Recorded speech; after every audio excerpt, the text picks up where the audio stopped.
En janvier 2025, J.D. Vance devient officiellement vice-président des États-Unis. Un destin inimaginable quelques années auparavant. Mais le poste de vice-président est souvent ambigu. Il oscille entre une fonction symbolique et un rôle stratégique dans l'ombre du président. Contrairement à Mike Pence, qui avait un rôle limité sous Trump, J.D. Vance se positionne comme un acteur clé de l'administration. Il joue un rôle majeur dans les relations avec le Congrès et dans la politique étrangère, notamment sur la Chine et la Russie. Il devient aussi un relais essentiel entre Trump et l'électorat du Midwest, consolidant son image de leader populiste. Avec Trump vieillissant et une base républicaine en constante évolution, beaucoup voient en lui un potentiel successeur pour 2028. Certains analystes estiment qu'il pourrait incarner une nouvelle génération de leaders conservateurs, mêlant populisme économique et conservatisme traditionnel.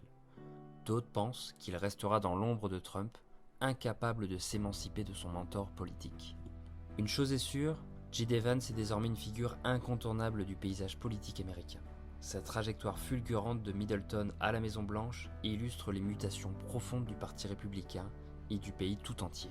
En 3 épisodes, nous avons retracé l'ascension improbable de J.D. Vance.